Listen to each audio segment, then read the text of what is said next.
I had no doubt in my mind that the Bucks were going to win last night. 115-92 in Milwaukee. Bobby Portis was back after his, shall we say, kerfluffle that they ruled 2 altercations.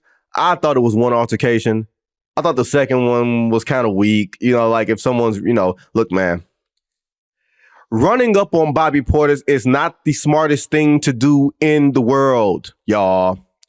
I'm not saying you should act like a punk around Bobby Portis. I'm just saying running up on him in a short space at a fast rate of speed will not work out well for you. And he actually used some restraint because we've seen what happens when my man Bobby does not use restraint. That led to him being out for game 4, which meant that he was going to be on fire in game 5. And that's what he was, 29-10, right? Middleton bringing it again on that gimpy ankle. Another 29-12. Pat Bev, who one of my friends said in the group chat, John, all he does is talk and foul. And you know what I said? He think he me, right? Wasn't that wasn't that Russell Westbrook's thing? Pat Bev has y'all fooled. He got y'all fooled. All he does is foul. All he does is foul. That's like Kendrick. Like, hey man, y'all don't see that Drake is a fraud? I almost texted you about that yesterday. Oh, that song was on repeat yesterday, dog. That song was on repeat. I was like, oh, he said what? It wouldn't even let me rewind it and go back. It was like, oh, you don't know nothing about that. You don't know nothing about that. I'm like, oh, you don't know nothing about that. You don't know nothing about that either. I was like, oh, yes, this is what I'm here for. Beef. Love a good rap beef. You signed by a guy who signed by a guy who signed by that guy. Hey, this is the basketball equivalent of take your matchup. We ain't doing no switching today, dog. You are going to come eat this 40. But let's defend Pat Bev because he did more than just foul and talk. He did. And this is my Doc Rivers theory. You give Doc some stars, you might come up short. You give Doc some tryhards, Doc is going to motivate the hell out of those dudes. Doc probably gave the best pregame speech in the history of the Milwaukee Bucks yesterday because those dudes came out on fire. You give Doc Rivers a set of underachieving dudes that everybody thinks can't play, like the Clippers team he had before Paul George and Kawhi Leonard came over there. Like after Blake Griffin and CP, but before, like in that little small period, it might have only been a year. Remember, Pat Bev was on that team, and they got a couple games off of Golden State. This is the Lou Williams and what's that other guy's name? He won 6th Man of the Year, didn't he? Eric Gordon? No, big guy, the undersized big guy. He was crazy. Nothing but energy. You're talking about the team before Montrezl Harrell. That's the one. Thank you. Before he became Lemon Pepper Lou. You know what I mean? Yeah. You give him some tryhards. Like, I don't know if the Bucks even got 6 good players without Dame and Giannis, right? But Doc had those dudes playing last night. I've seen this before. Doc with Orlando, some tryhards. Towards the end with Boston, believe it or not, those dudes were more tryhards than like the juggernauts. KG on a gimpy leg. This is more of a Rondo sort of team. That team that made it to the Eastern Conference Finals, Game 7 against the Miami Heat, that had the 3 games to 2 lead, that was a try-hard team. That was a team that should not have been in the Eastern Conference Finals. That team was old. But Doc had done a great job of coaching that team and getting what he could out of them.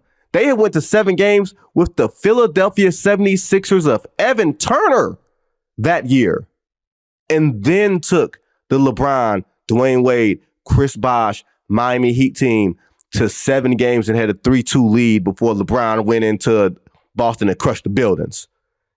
Like Snoop Dogg, if we're going to continue with the rap beef analogies here. But you give Doc Rivers a team, a good enough playoff team, but a team that nobody expects anything from, a team that you expect to get stomped on because they don't have the talent, he gonna pull some work out of his ass. And that's what they did last night. And now you're going to game 6 in Indy. And Indy played like a team that had game 6 in his back pocket. They played like a youthful team that believed that they didn't have a chance, that they didn't need to close out the Bucks on their own floor in game 5 because we can just go home and do it. And what happens? Wait a minute, that's Damian Lillard's music. That's Giannis Antetokounmpo's music. You know what I mean? Now, I don't know if Giannis was a wrestler, what his theme music would be. But I feel like with Dame, you can definitely put that to Stone Cold Steve Austin's Breaking the Glass. You know what I mean? I don't know about Giannis though. I had to think about that one. Is Giannis the Big Show? Giannis is smoother than the Big Show. I mean, but he's just a big dude. Yeah, you gotta give Giannis a little more swag than the Big Show. Because people used to make fun of the Big Show. You ain't making fun of Giannis on the mic. I ain't saying he's The Rock. But you ain't making fun of Giannis. It's fair. I mean, there is a wrestler out, and John's going to cut this out.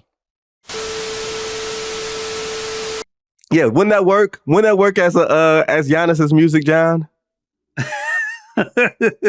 Yes. He'd have like the cane and the hat and the accessories coming down the ring. You know what I mean? Like that would actually work. Right? But to the point, game 6 in Indy, because Doc seemed to open the door. He said they're really, really, really, really, really, really, really, really close. I'm like, oh, you know something we don't. And I bet you Doc said this to his team. He said, if you get me through game 5, these guys will be here for game 6. And that's another reason why those guys went out and played like they did.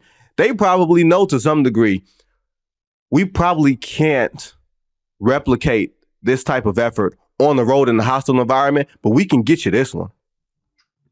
Yeah, I don't hate your Doc theory, and I want to go back to a thing you said earlier in the podcast where you were saying by game 3, teams really know each other. There's nothing new for them to learn, right? Sometimes that's not the case because sometimes you've seen more than one version of the team. The Mavericks have seen 2 versions of the Clippers. They've seen the Clippers with Kawhi and the Clippers without Kawhi, and they've had to learn both versions of that team. The Pacers have seen the Bucks with Dame, no Giannis. They've seen them without Dame, without Giannis, and without Bobby Portis when he got ejected. And last night they saw no Dame, no Giannis, but Bobby Portis is in. Chris Middleton looked like he was a little bit more spry in game 4 than he was in game 3. So every game they're getting a slightly different version of the Bucks. So they don't exactly know what's coming for them yet. And I think that helped out Doc a lot. Just by mixing it up, going, you don't know what's coming because you haven't seen this version of this team yet. And while the opposite version of your theory or the opposite viewpoint of your theory would be Giannis and Dame coming back to the Bucks might not be good for Doc and the Bucks, I think it would be, at least in this series, because the Pacers haven't really seen that look in this series yet.